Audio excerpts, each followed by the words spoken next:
चलो मानती हूँ, हैदर कमाने गया था, बेचारा गरीब था, वो कमाने गया था हमारी खातिर, परिवार तो था उसका, खानदान था उसका। सीमा चली गई तो सीमा को तो वहां मार देंगे। सीमा चली जाएगी तो मर जाएगी, पाकिस्तान का खाली हो जाएगा।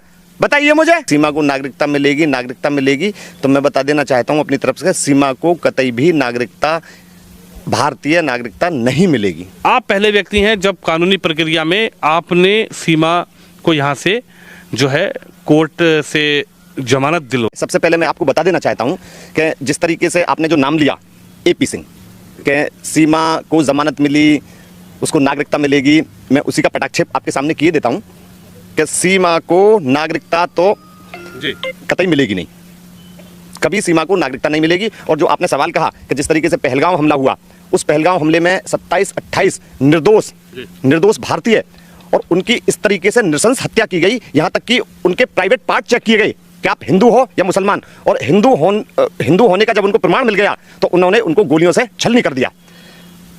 उसके बाद में सीमा की कोई भी प्रतिक्रिया उन लोगों के लिए नहीं आई।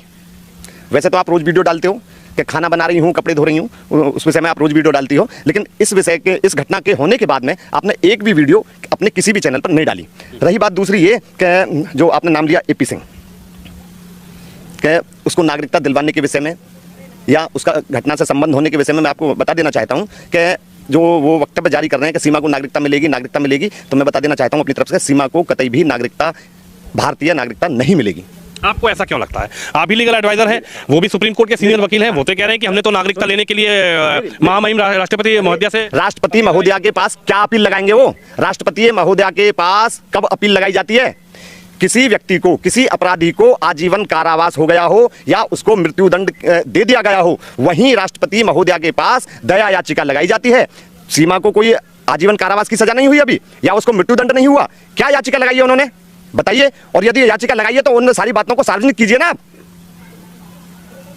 तो कह रहे हैं कि भाई हम तो चाहते हैं कि सीमा यहाँ रहे, अगर सीमा यहाँ से चली गई तो सीमा के साथ हम घटना कर सकते हैं, सीमा को मार देंगे। सीमा पाकिस्तानी नागरिक है, उसको पाकिस्तान डिपोर्ट किया जाएगा। और मैं बता देना चाहता हूं, जिस तरीके से पहलगांव हमले के बाद में प्रधानमंत्री नरेंद्र मोदी जी द्वारा जो आदेश दिया गया है कि जो जिनके पास वीजा है उन लोगों को भी वापस पाकिस्तान भेजा जा रहा है, तो ये तो इलीगल रह रही है, अवैध नागरिक है पाकिस्तान की। तो मैं तो कह रहा हूं कि सबसे पहले सीमा को वापस पाकिस्तान डिपोर्ट किया जाए, और अगर पाकिस्तान डिपोर्ट, यदि जो न्यायिक प्रक्रिया चल रही है इसकी, न्यायालय में जो इसका वाद योजित है, उस प्रक्रिया को पूरा होने तक यदि इसको भारत देश में रखना मुनासिब समझते हैं तो कम से कम सीमा हैदर को रबुपुरा से हटा करके डिटेंशन सेंटर में भेज दिया जाए। ये मेरी आपके माध्यम से प्रधानमंत्री नरेंद्र मोदी जी से अपील है। लेकिन वो तो कह रहे हैं कि सीमा अब सचिन की वाइफ है, सीमा अब सचिन की पत्नी है, सीमा अब सचिन मीना बन चुकी है, सीमा एक बेटी की मां बन चुकी है, जो बेटी भारत में पैदा हुई है, जिसको यूपी गवर्नमेंट ने बाकायदा भारतीय नागरिकता दी है। सुनिए मेरी बात सुनिए आप, सीमा पाकिस्तानी महिला है, सचिन भारतीय पुरुष है, इनके बेटी पैदा हुई तो बेटी की नागरिकता कहां की रहेगी? भारतीय नागरिकता। तो बेटी की तो नागरिकता भारतीय है, और जो जिस बेटी के होने की जो दुहाई दे रहे हैं एपी सिंह साहब कि अब तो इसको बेटी हो गई है, तो पहले क्या होता था जनाब कि जो पाकिस्तानी जो महिला थी वो भारत में आई, और भारत में गर्भवती होने के बाद में जब उनको बच्चा हो जाता था तो उनको भारत की नागरिकता मिल जाती थी। लेकिन ये कानून बहुत समय पहले खत्म किया जा चुका है। वो भी सुनो, उन महिलाओं को नागरिकता मिलती थी जो वैध तरीके से भारत में आई हैं। सीमा तो अवैध तरीके से है, तो सीमा को नागरिकता मिलने का तो कोई सवाल ही पैदा नहीं होता। आप सबसे पहले व्यक्ति हैं, जब सीमा वाला मामला चला तो किसी को इसकी जानकारी ज़्यादा नहीं थी। आप सीमा जेल गई, सीमा को यहीं से पकड़ा गया, पुलिस आई, सचिन को ले गई, उनके पिताजी को ले गई। आप पहले व्यक्ति हैं जब कानूनी प्रक्रिया में आपने सीमा को यहाँ से जो है कोर्ट से जमानत दिलवाई। उसके बाद ऐसा क्या हुआ कि आपसे सीमा की कभी बात होती है, उनके परिवार की बात होती है? क्यों? देखिए, मेरा क्या मतलब, सीमा कोई मेरी रिश्तेदार थोड़ी है, या उसका परिवार कोई मेरे रिश्तेदार थोड़ी है। हाँ, उसके परिवार वाले कस्बे के रहने वाले हैं, मैं उनसे बात करने थोड़ी जाऊंगा। मैं यदि उनको जरूरत है तो मेरे पास बात करने के लिए आए, मैं करूंगा। अब तो उनको कोई जरूरत नहीं है, तो सुप्रीम कोर्ट के लॉयर उनके साथ है। जरूरत नहीं है तो मैं क्या कह रहा हूं कि मेरे पास आइए आप, बिल्कुल नहीं कहूंगा। पर जो वो कह रहे हैं, जो आप बता रहे हैं कि सुप्रीम कोर्ट के लॉयर हैं, तो वो उनको नागरिकता दिलवाएं, और अगर वो दिलवा रहे हैं तो वो मुझे भी तो बताएं किस कानून के तहत सीमा को नागरिकता मिलेगी। मानवता के आधार पर मिलेगी। मानवता के आधार पर नागरिकता कैसे मिल जाएगी? कानून में है मानवता के आधार पर उसको नागरिकता मिल जाए। अगर सीमा चली गई तो सीमा को तो मार देंगे। सीमा चली जाएगी तो मर जाएगी, पाकिस्तान का खाली हो जाएगा। बताइए मुझे, सीमा, अरे वहां चली गई तो उसके साथ क्या होगा? जो भारत के अंदर जो पहलगाम में 26 लोग मरे उनके बारे में क्या कहोगे आप? यानी संवेदना है उनके लिए? अरे संवेदना ही है, इसके लिए क्या संवेदना है? ये इलीगल है, अवैध नागरिक है। और मैं मानता हूं कि हो सकता है यदि हमारी केंद्र सरकार और उत्तर प्रदेश सरकार इसकी गहनता से जांच करे तो मैं बता रहा हूं कि सीमा के भी तार पहलगांव हमले से जुड़े हुए निकलेंगे। आप एक लॉयर हैं, एक बड़ी बात कह रहे हैं, एक वकील हैं, आप कह रहे हैं कि एक लॉयर ये कह रहा है कि सीमा की गहन जांच हो तो कहीं ना कहीं गहन जांच हो, मैं कह रहा हूं सीमा की गहन जांच हो। लेकिन उनके जो वकील हैं वो तो ये कह रहे हैं कि सीमा कानून में विश्वास रखती है, सीमा सरकार में विश्वास रख रही है, सीमा मुख्यमंत्री में विश्वास रखती है, सीमा प्रधानमंत्री में विश्वास रखती है। मेरी बात सुनिए, अगर और 4-5 महिला और आ जाएं, अवैध तरीके से पाकिस्तान की भारत के अंदर आ जाएं महिला, और वो मोदी जी जिंदाबाद और योगी जी जिंदाबाद करने लगे, तो क्या उनको नागरिकता मिल जाएगी? क्या मोदी जी और योगी जी भारत के कानून से ऊपर हैं? जो हमारे संविधान में लिखा हुआ है क्या उससे ऊपर हैं? जो हमारा नागरिकता कानून है उसी के तहत किसी भी व्यक्ति को नागरिकता मिलेगी, ना कि मोदी जी जिंदाबाद और योगी जी जिंदाबाद करने से या मानवता के आधार पर कोई भी नागरिकता नहीं मिलेगी। देखिए साहब, आप भी कानून के जानकार हैं, एपी सिंह साहब भी कानून के जानकार हैं, मैं उनका भी इंटरव्यू करता हूं।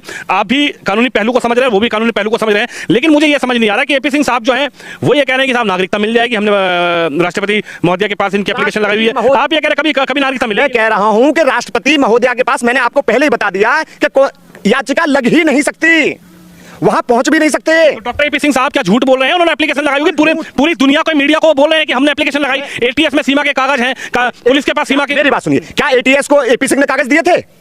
बताइए, क्या गृह मंत्रालय में एपी सिंह ने कागज दिए थे? और यदि कोई कागज उन्होंने दिया है तो उसको सार्वजनिक करो ना, सार्वजनिक करिए आप। क्या पता कानूनी पहलू हो? अरे कानूनी पहलू यार, मैं बता रहा हूं आपको, कोई भी कागज सीमा के संबंध में, नागरिकता के विषय में राष्ट्रपति महोदया के यहां नहीं है। आपको ऐसा क्यों लग रहा है कि सीमा यहां नहीं रहेगी? देखिए, भारत के कानून के अनुसार मैं कह रहा हूं कि सीमा भारत के अंदर नहीं रहेगी, नहीं रहेगी, नहीं रहेगी। रह रही है ना, 3 साल हो गए, 2023 में आप ही ने जमानत दिलवाई, 24 आ गया, 25 आ गया। मेरी बात सुनिए, जमानत दिलवाई है मैंने, लेकिन मैंने जमानत दिलवाने के बाद में ही मैंने सीमा से कह दिया था कि सीमा जी आपको एक ना एक दिन वापस पाकिस्तान डिपोर्ट होना पड़ेगा। लेकिन जाना तो वो भी नहीं चाहती। अरे जाना नहीं चाहती, कानून के तहत उसको जाना पड़ेगा। मैं बता रहा हूं आपको, लिख लेना मेरी बात को, आज की बात को। कानून के तहत सीमा को वापस पाकिस्तान जाना पड़ेगा, चाहे पाकिस्तान में उसका और उसके बच्चों का कोई भी हश्र हो। इस बात की गारंटी और जिम्मेदारी हम पर नहीं है। पाकिस्तान के सारे लोगों की जिम्मेदारी क्या भारत ने ले रखी है? वो जिंदा रहे मरे क्या करें? यहाँ के 26 लोगों की जिम्मेदारी कौन लेगा? आप जब पहली बार सीमा से मिले, जब वो जेल में थी, बाहर जमानत हुई, तो आपने उसका हाव भाव, पहला इंटरेक्शन जो है पुलिस का हुआ होगा सीमा से, और दूसरा इंटरेक्शन पुलिस के बाद एज ए लॉयर आपका हुआ होगा, तो आपने क्या हाव भाव समझा? क्या वो तस्वीर आज भी आपको याद आती है? आज भी मुझे वो तस्वीर याद आती है जिस समय सीमा की कोर्ट में एंट्री हुई थी। मैं सीमा को नहीं जानता था, मैं सचिन को भी नहीं जानता था, बाई फेस बाई नेम मैं सिर्फ जानता था तो सिर्फ सचिन के फादर नेत्रपाल को जानता था। जिस समय इनकी गिरफ्तारी होकर के कोर्ट में इनकी पेशी हो रही थी, गेट में एंट्री हुई थी, तभी मैंने उनको देखा और उन्होंने मुझको देखा, तभी उन्होंने मुझसे कहा कि वकील साहब आप हमारी मदद कीजिए, हमारी जमानत कराइए। लेकिन मैंने उनसे कह दिया, उस दिन तो उनको जेल जाना था, जेल यूं जाना था कि ये जो सेक्शन है सीमा, सचिन और नेत्रपाल पर जो लगाए थे, 14 विदेशी अधिनियम और 120B, उन सेक्शन में 7 साल से कम सजा का प्रावधान है।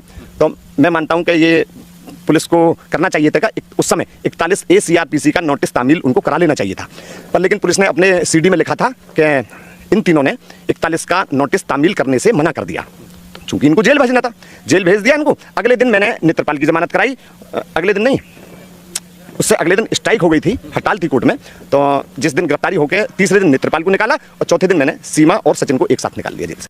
आपको नहीं लगता कि सीमा की जान को खतरा है? कुछ लोग सीमा के खिलाफ साजिश रच रहे हैं, क्योंकि एपी सिंह साहब ये कह रहे हैं कि सीमा के खिलाफ साजिश। सुनिए मेरी बात सुनिए, यदि सीमा की जान को खतरा है तो सीमा को रबुपुरा से हटा करके स्टेट गवर्नमेंट डिटेंशन सेंटर में क्यों नहीं रख रही? उसको डिटेंशन सेंटर में भेज दिया जाना चाहिए।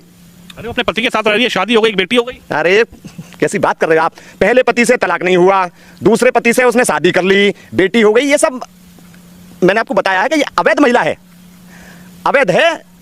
ये कुछ भी कर ले, एक ना और 2 बच्चे भी कर ले ना, तो भी ये यहां नहीं रहेगी, मैं बता रहा हूं आपको।